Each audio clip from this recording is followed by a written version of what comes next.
Alright, this is Big Boss at Foxhound Woodsball, coming to you from Fort Lauderdale, and the topic of this video is going to be somewhat of a hodgepodge of things from paintball history and other things of that nature, even a little bit of myself as far as the gear I've used and stuff like that. But at the core of this video, we're going to be discussing the idea of what some have said that I've read on forums, I've read on social media, and it's a statement that really gets under my skin.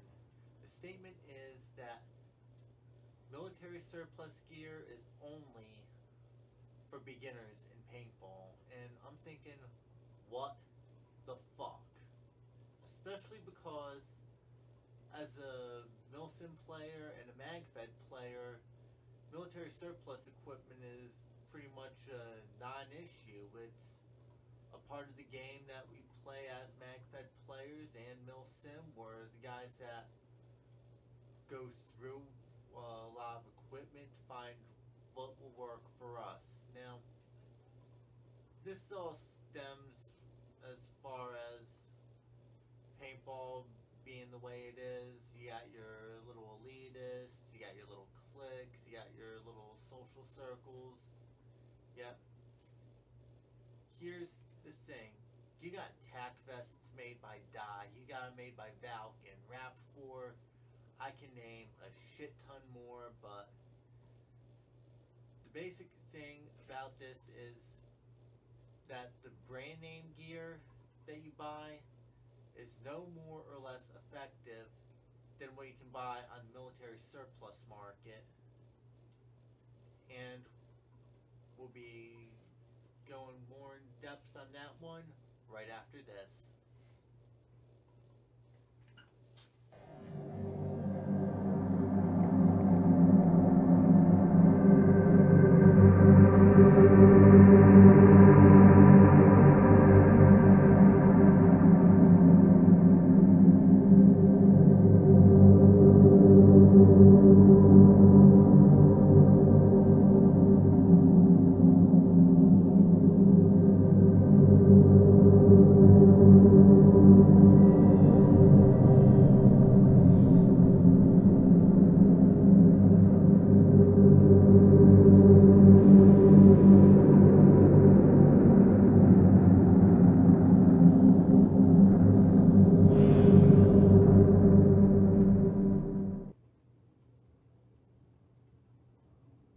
Okay, now we're back, and as I was saying, that idea of surplus equipment only being for beginners, there's something that those who say that don't really understand.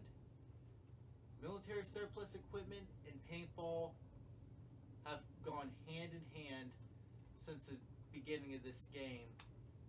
When the late Bob Guernsey and his friends did their first game, they grabbed combat fatigues from the local Army Navy, for God's sakes, as far as I know, but don't quote me on that one. But to be general about it, many paintball players in that particular period had to go to military surplus. There was no specific gear for paintball at the time, so that's why you see a lot of videos of players back in the mid to late 1980s. They're rolling with military surplus rigs. Now, a lot of that stuff was left over from Vietnam. A lot of it was the new LC2 magazine pouches, the more newer stuff for the same web gear format. Now, they would put their CO2 cartridges into the mag pouches. They'd put their tubes of paint, depending upon how much they could afford. But to be honest, players like me, or players just getting into the more milsim and stuff like that, they take pouches like this. This is your basic LC2 magazine pouch. This can hold 3 30-round magazines of 5.56 by 45 NATO for your AR platform rifles, M16s, M4s, Tavors, any AR pattern magazine. of 30 round 5.56, but it could also hold 2 308 mags for like your M14 and stuff. But I digress. This stuff is cheap, it is readily available, and because it is that cheap to get your hands on, a lot of some new players may want to look into buying the Salis gear. This is easy to get your hands on. You got some pods, you got a tank, you got a remote line, you got a gun. You're able to hit the ground running. Now, what paintball players who are also budget ballers, you play on a budget and you have to think outside the box as far as working with equipment, pouches like these are ideal for that.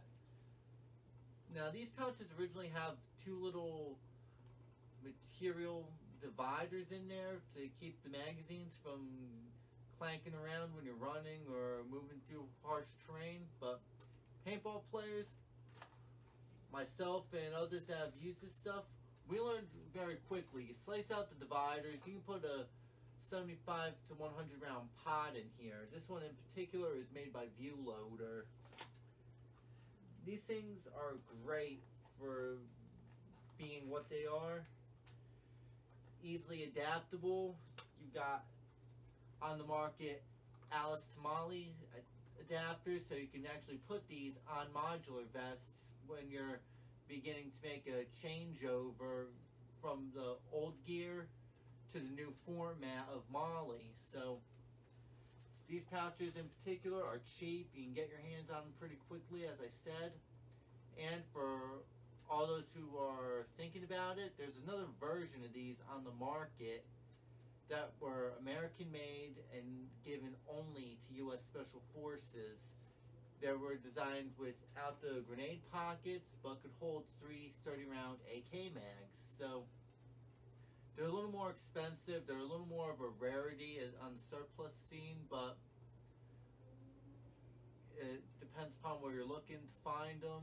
You could get them for a good price too. So with that being said, overall, this one package of the butt pack, the canteens, the belt, suspenders, mag pouches, this thing costs anywhere from $30 to $60, give or take, depending upon where you go to buy this stuff. You can get these in like bulk almost on eBay even, but look at it this way. Would you rather spend that $30 to $60 on something like this where you have all this stuff, or $100 to $150 on a full modular rig?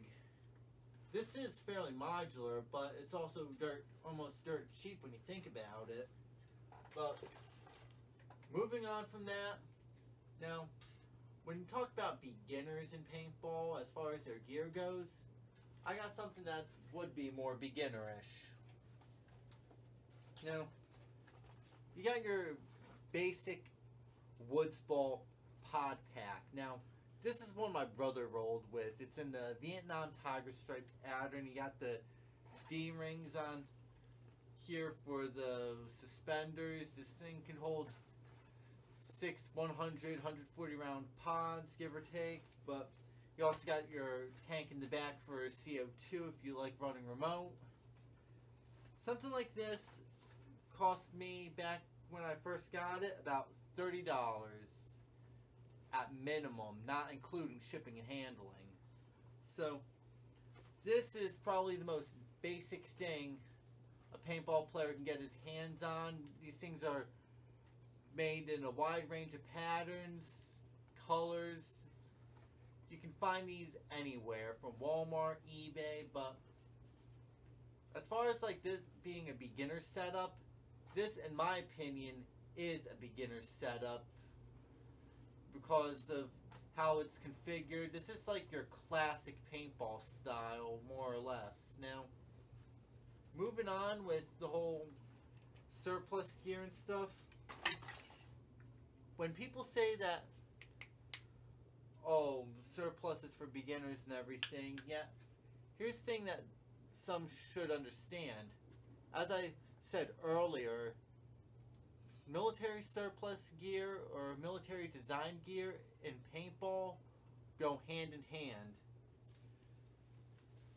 Now, this vest right here is a prime example of that. This is the old school style, and as far as today's standards go, this was made by Special Ops Paintball. They're no longer in business, sadly. I had high respect for their gear and the guys that were running it, especially one who I don't want to mention at this time. I'm not sure if he'd like me name dropping. So, moving on.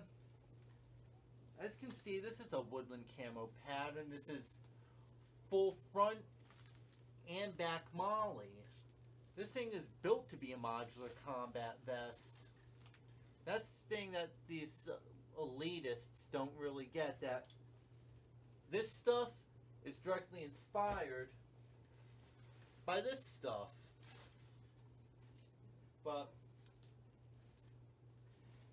looking at vests like this and like this one here, which is my medic vest. Well, this is a Molly medic vest, but I'm using it for a rifle vest. The thing that those kind of people who say that surplus gear is only for beginners, here's something that they should try to wrap their heads around. As far as gear goes, as I was saying earlier, the name brand stuff like the Spec Ops vest from Tipman, Dye, or any of those companies, they are no better or worse than surplus. At times, I think that the surplus gear, such as my vest right here, is actually cheaper, if not a little more durable, because this stuff was made to military spec. It was made to last. It was made to deal with harsh abuse. A vest like this, I bought this one refurbished, but as you can see from the wrinkles here in the molly webbing and some of the fraying on here, this thing is long in the tooth. This thing's seen a lot of stuff, but this thing was built pretty good considering the quality of material used. Such as the pals webbing, it's not as stiff as the one on my current vest, but it's actually more flexible and allows you to work with it a little more, thank God. But regardless of that fact, when you think about brand name paintball specific vests, such as this one, are you really paying for the quality of the product, or are you just paying for the name because it is a brand name? That's the key question. Because this vest held out pretty damn well for me over the years. And this one, and